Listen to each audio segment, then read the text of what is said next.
Hey, welcome to my very first Substack Live. Um, there's a lot going on in my world right now. I'm kind of meeting you all in frenetic energy. Thanks for joining. This is the first time I've ever done a live stream, so I'm very much in the era of test and find out and just see what happens.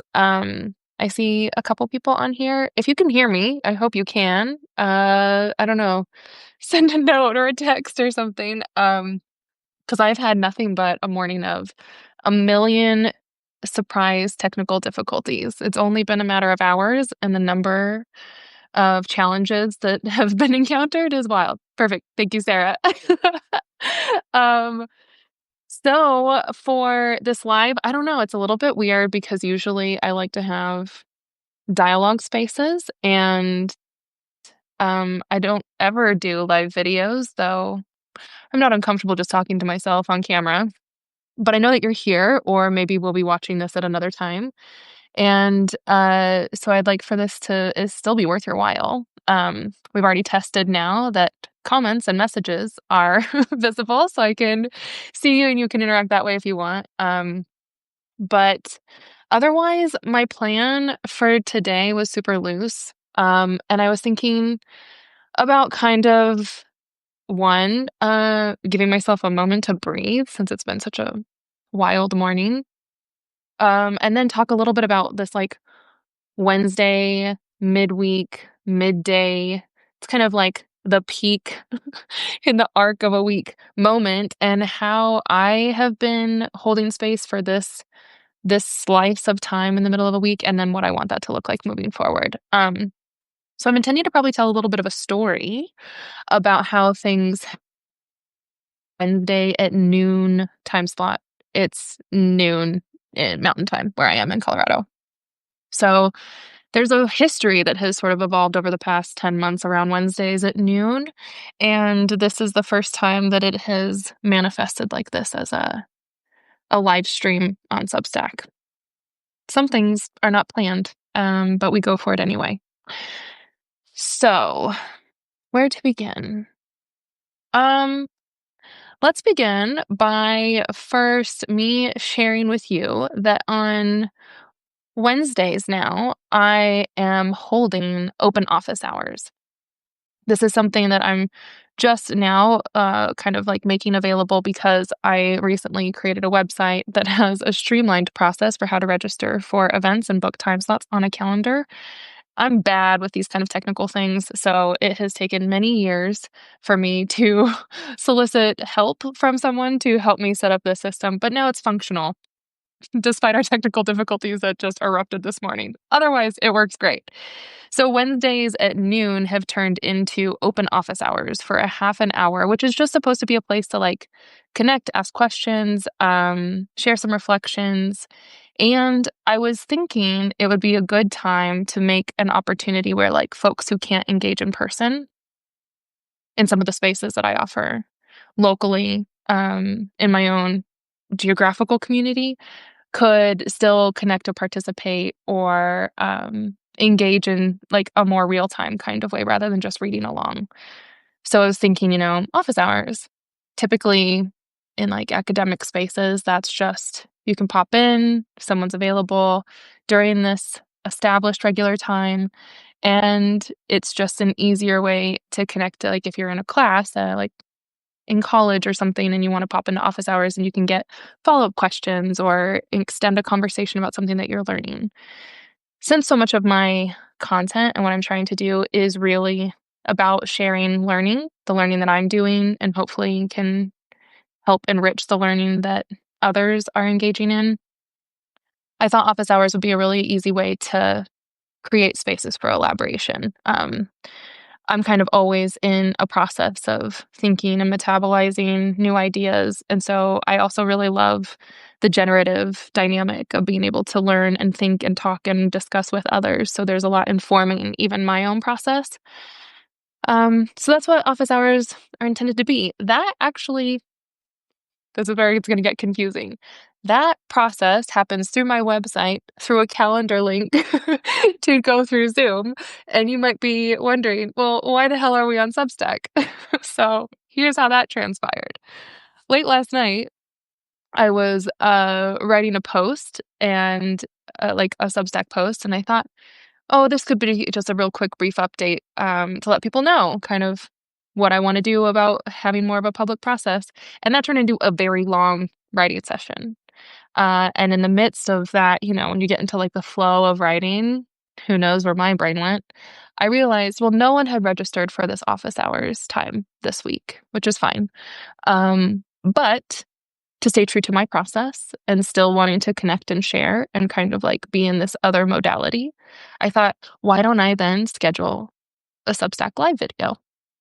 So in case people don't register for office hours to come into like a enclosed, more intimate space that's still public, but you know, it's like entering into like a literal office, where you meet people there, then if that's not scheduled or people aren't registered for it, then I can still announce my stuff to anybody who wants to join at any point in time on a live. So here we are. That's how we ended up on Substack. I think maybe, I don't know, I'm just trying. Maybe there will be times when office hours are empty, and so I come here instead to do the live. Now, uh, I wanted to talk a little bit about like what I wrote last night, and that's going to connect into something that I think is probably more robust for me, which is liberation is local. It's a space that I've really deeply appreciated and poured a lot of time and energy into in the past 75 weeks. Um, But to get there, let me see. I'm gonna just kind of work this in a very nonlinear way. Welcome to my brain. And talk about. I think I want to share. I want to share a little bit about what I wrote last night. Let me just situate some things really fast so I can like access this better. I wasn't prepared for this. So many technical difficulties, but we are situated. Okay. I just published a post on Substack like literally minutes before this, but I was up for quite a while last night writing it. It's called Processing the Process, and it was again intended to be just a like announcement that hey, I'm doing Wednesday office hours and sometimes maybe that'll turn into a live stream on Substack. We're trying it. What I did not expect was for it to be a very long elaboration of my own process. And what I mean when I say processing the process, this has kind of been like my MO for how to get into things. So, like, what the hell? Why not? Why don't I just like read a little bit of it? Sure. So, I start by noting that as like a subtitle, there's strategy behind choosing to share what we know and what we learn in private with a select few. And it can also be important and strategic to learn openly and in public too. I've been thinking about this a lot because, like, I'm very much aware, like I would imagine most people who care about the work that I do, we are tapped into what's going on a local, national, and global level. And with repression and like government authoritarian imposition really ramping up, there's a lot to be said about how to move in quieter ways, and connecting with people, strategizing, building processes and systems that are secret, so that people, we're not just like announcing to anybody who wants to tap in. We're just not announcing all of our plans so publicly and visibly. It doesn't have to be so explicit. Moving overtly is powerful in certain ways, and covert operations are necessary too. So, obviously, what I'm trying to do is like toe the line here a little bit between what happens publicly in terms of a process of learning and then the things that we learn and how we share that in private. So, I just started this post by saying, I want to know what happens if I practice more of my process in public. A lot of people who know me, like currently right now, will know that I do end up processing a lot in public because I create spaces where folks can come together and think, especially Liberation is Local is a really good example of that. Um, every week I'm like putting out more material so that you can literally be part of the process every step of the way. And at the same time, my public processing has actually gotten a lot quieter, like severely quiet compared to where it was like, I don't know, 12, 13 years ago. And that's because way back in the day, I was doing a lot of public processing by writing blog posts, which now I guess is happening as of last night in a Substack post, and also doing YouTube videos. So like recording videos is not unusual for me. But back then in my like mid to late 20s, I was like, I don't know, unabashed and unapologetic and very open. And I learned shortly after leaving graduate school with a terminal degree that I was like, I don't know if I have enough information to be speaking about these things anyway. So I kind of quieted down, and then other things happen in life, then other things happen in the world, and my process became very, very, very like insulated and private. So what I was sharing in this post is that, like, especially in the past 5 years since 2020, I have been in a very, very, very intensive process of thinking and learning and growing and healing and transformation. But I do that constantly all the time in the privacy of my own spaces and in my own home. It's such an intensive process that, like, requires most of my energy, and I'm like, that's where I dedicate most of my energy, morning, day, and night. Um, And I know that most people aren't, like, in the same lifestyle or don't have the same conditions to be able to do that.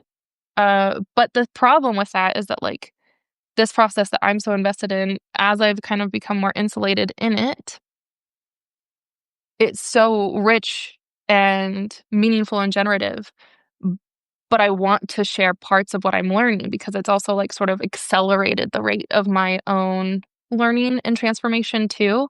Like, I just think back to, 10 years ago and how much I've changed in those 10 years, how much I have changed and the world has changed, and collectively we have changed in the last 5, and it just, like, the timelines get shorter in the past 2, like, hardly recognizable because so much has shifted on a fundamental level.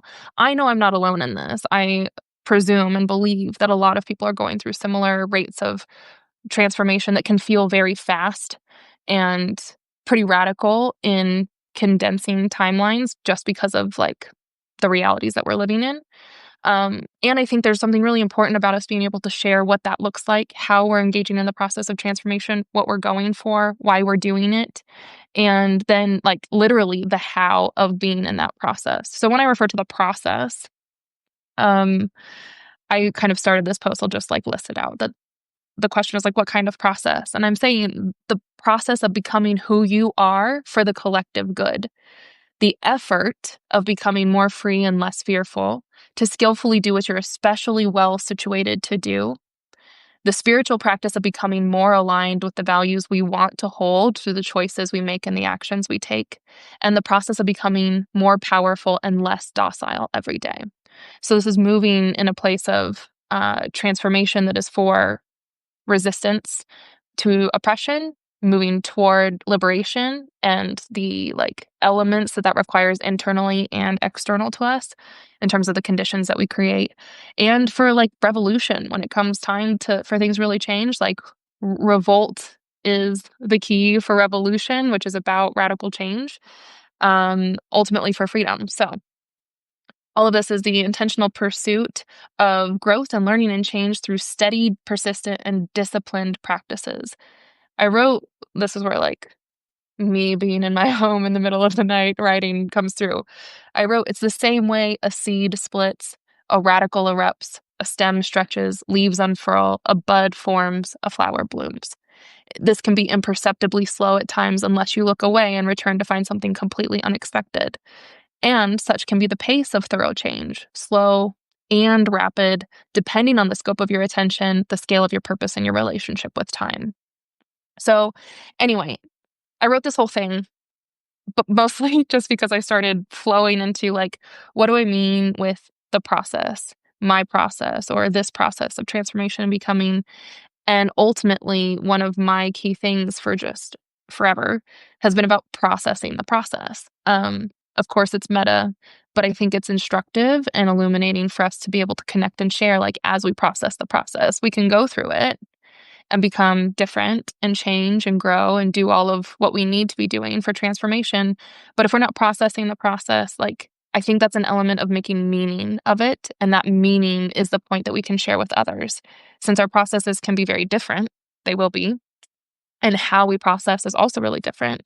Sharing the ways that we're processing for our own transformation, for the collective good, is something that I think we can do. Now, whether we do that again privately with a handful of people or more publicly is a question of tactics and strategy.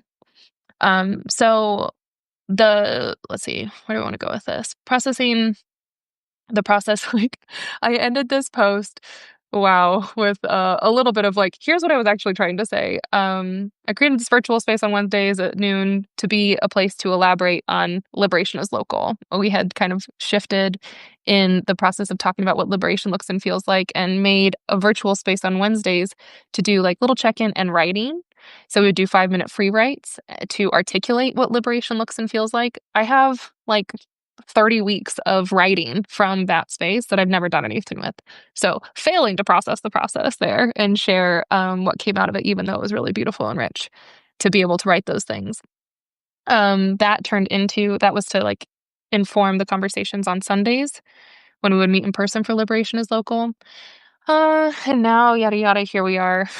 Not office hours, live stream on Substack. Bear with me. It's a mess. Um, so I thought at that point, I was like, well, since this is about liberation as local, just for the sake of sharing, like, I don't know, I'm happy I wrote what I wrote last night. It was really lovely to be in the flow of literally like just letting words go. But I also wanted to talk a little bit about liberation as local because there is the third iteration of this project has moved on to Substack. So we have the Substack chat for Want to Know, where each week I'm posting the pages that I'm creating for the Liberation as Local conversations that we have on Sundays. So if you can't join, whether that's because you're not in Colorado with us or you have to miss a week or whatever else, you can find the page in the Substack chat. Now, to be fair, the chat's not popping off. Like, people are not super engaging in the chat. And I think that's just a matter of all sorts of things of like, it's harder to connect and learn through writing. And myself, I wanted it to be a place where I would share some of the thoughts that like spawn out of the conversations on Sunday, because there are many.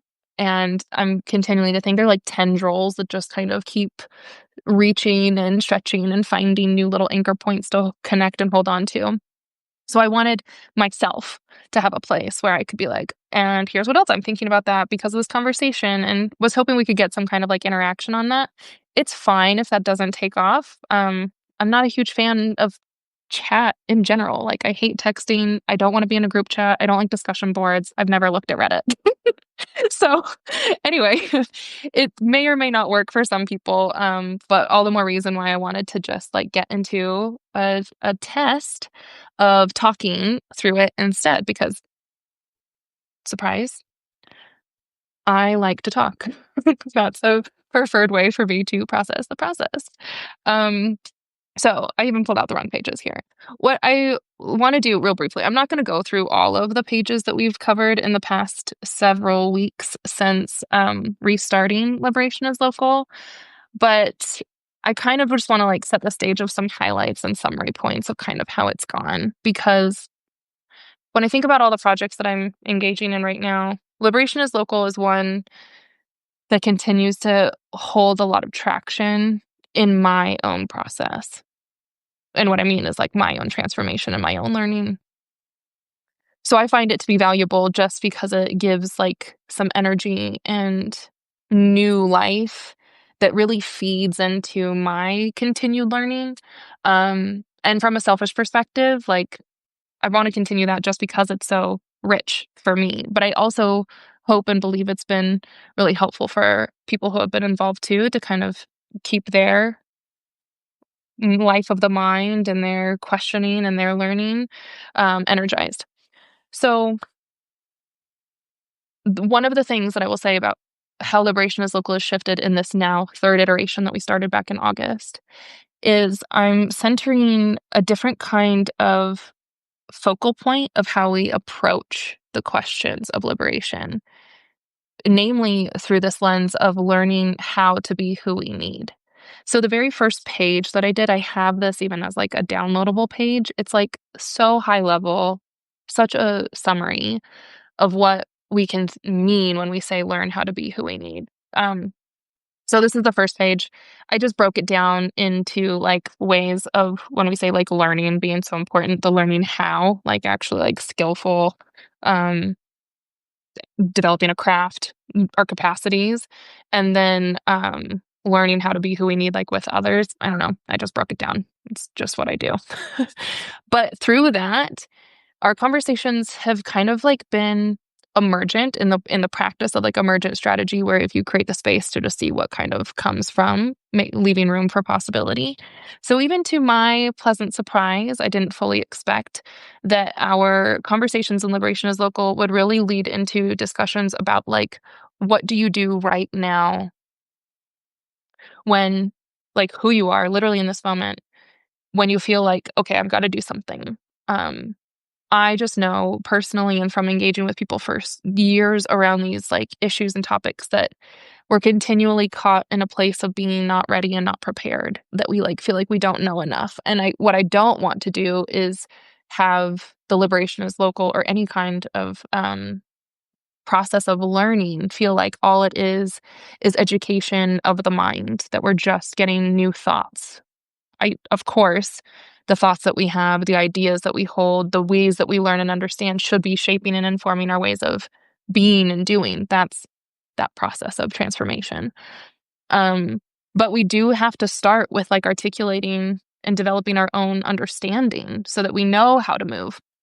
So we have started with these questions of like, how are you getting prepared? How are you ready? What are you ready for? And what does it feel like to actually feel prepared and grounded and ready for whatever the conditions and the situations require of us, from a place of liberation rather than being from a place of like overwhelm and reaction.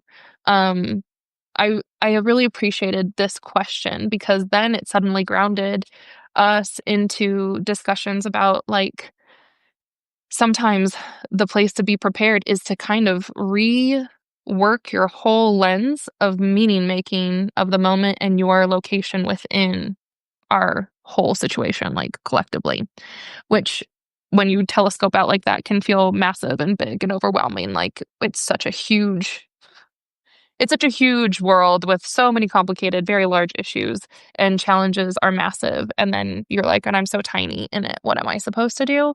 But oscillating between like the very big picture and then coming back down to the very local location of where we are has, I found, at least for me, been um, really helpful to be able to kind of clear away and focus on some of the stuff that like truly matters. So, one of my favorite conversations that we had was actually the third week of this restart where we talked about the problem of inertia. This is our page. I have some notes about it of just looking at the scope and scale of like when things are bad, sometimes the little things that we do, even in the worst of the manifestations, like the worst manifestations of violence and repression, are absolutely necessary.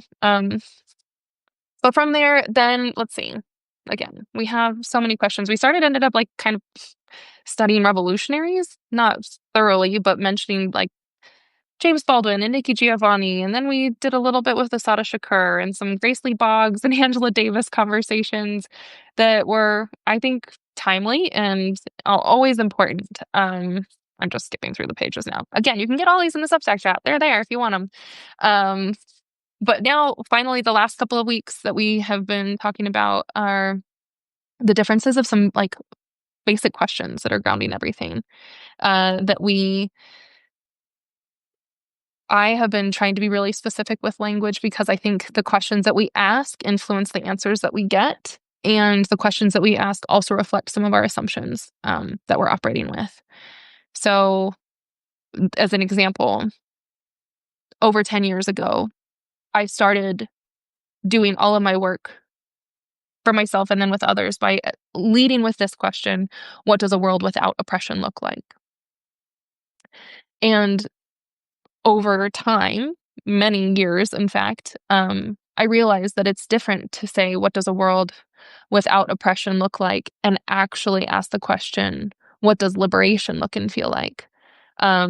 Shifting from what it doesn't have to what it does have is a powerful mental model move and helps us polish some of the edges of our own imagination for the visions that we are creating and the directions that we're setting for ourselves.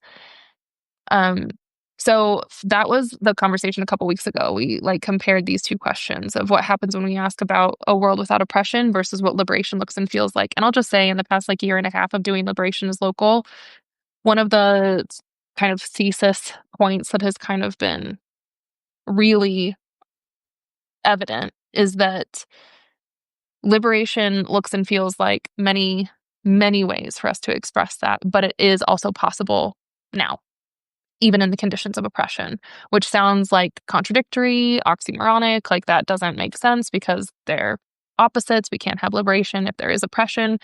But the point has been about getting that prepared readiness, that space within us ourselves to be able to do what we need to do from a place of liberation, even when the conditions are bad. So the phrasing that we say a lot in Liberation is Local is move with love from a place of liberation, even in these conditions.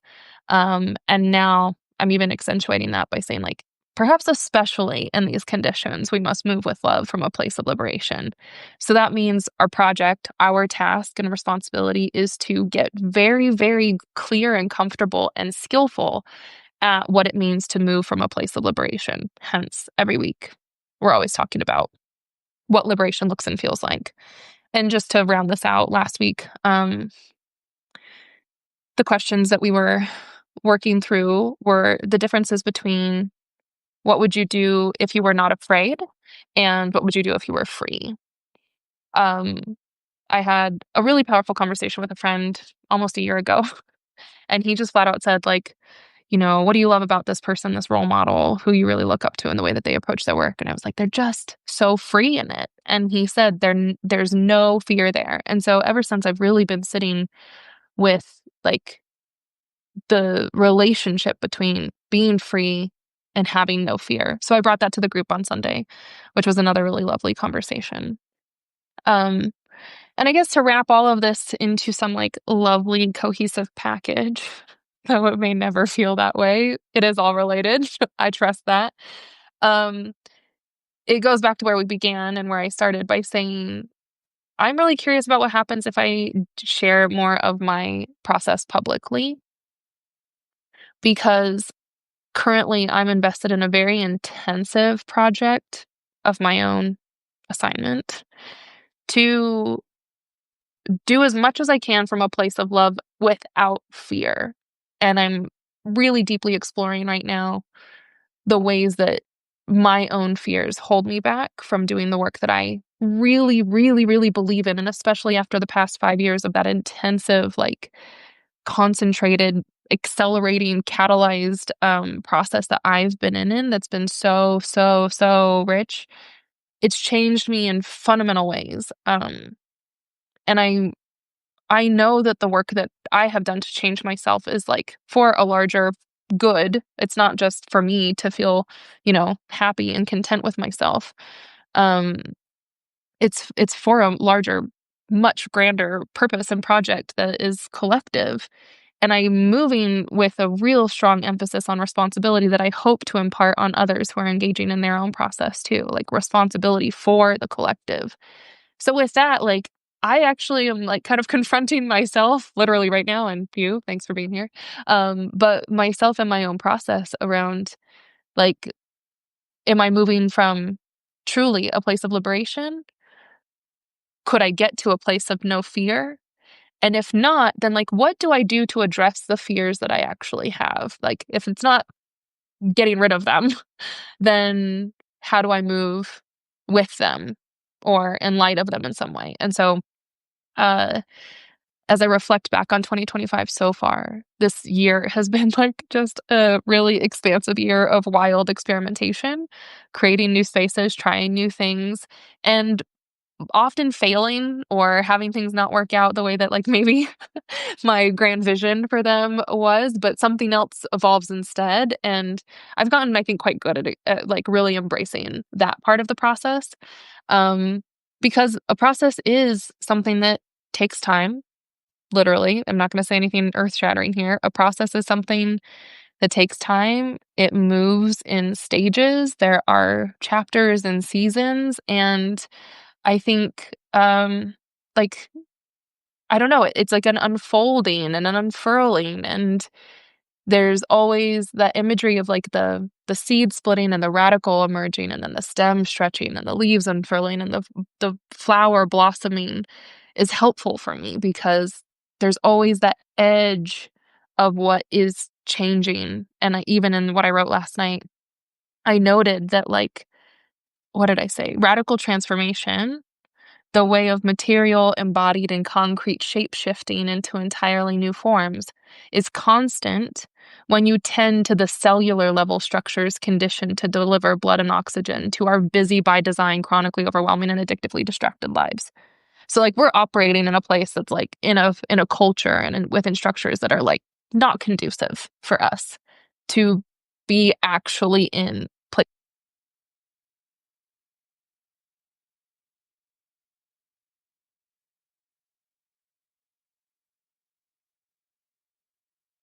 location of where you are as, like, almost at a cellular level. It's, like, literally and metaphorically, but when a plant grows, when a root erupts from a seed, all we're really seeing is, like, the multiplication and development of cells in that process. So, the wildest transformation of true material shape-shifting happens with the splitting of cells. Can you believe that? And that what if we can think of it like on a plane, the splitting of the cells, like, that is the edge of where our process of transformation is. So a process takes time, and it's always, like, it's always right there at the edge when something is different, but we don't yet have what it's going to be. This is that liminal space of truly being in the process of some kind of transformation that I just think is so powerful. I mean, I'm, like, pretty much delusional with how deep I'm always in it. I don't know what reality is anymore. Um, but I think being in the process is important, processing the process is important, and like I said, I'm trying to wrap some threads here to tie it into a nice little bow. Like, I'm also confronting my own hiccups or challenges in my process where I know I need to do a little bit more. I can identify the little bit more that I need to do, at least at this particular point in time. And trying to be more public with that is something that I'm experimenting with right now. I want to leave this, we'll wrap it up. Office hours are only supposed to be 30 minutes, and talking to yourself on camera for 30 minutes is more than enough. Um, but I want to leave by reading a little bit more from what I wrote, I guess, last night. So I continued on by saying, I believe this process is the sort of project many of us are trying to figure out with some sense of urgency, and it's all likely far too slow for those who fail to see that how we change is the most important task we should all assume. While it takes time, naturally and necessarily, some of us are willing to push hard into it because we know we have to. There is a sense of responsibility. A narrow focus and comprehensive practices are simultaneous expressions of our hope that things will be different inevitably. Something will happen. And so what I meant by that, by, like, a narrow focus and comprehensive practices, is that, like, when I think about the process that I've been in for the past 10, 5, 2 years, and, like, the edge that I'm at right now, it feels like singular focus in terms of, like, the purpose.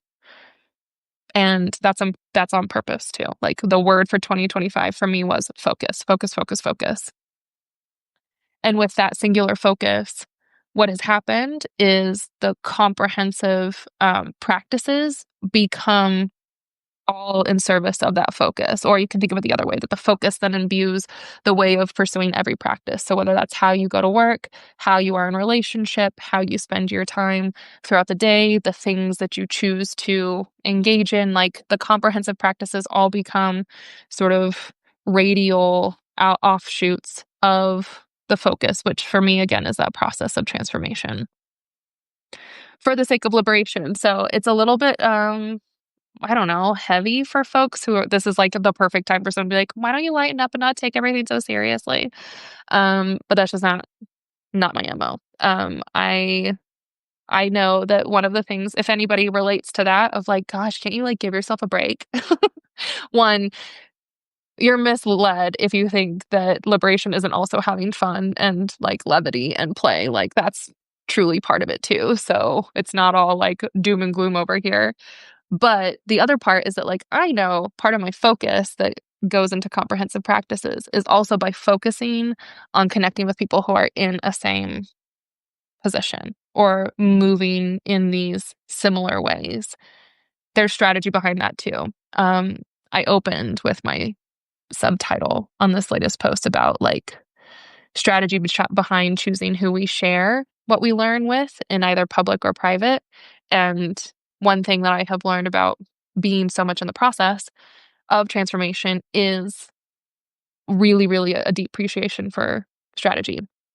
So focusing my time, energy, and what I share and how I share it with people who are in a similar position is part of how I'm staying focused strategically on the project and like trying to honor the responsibility I have to do my best.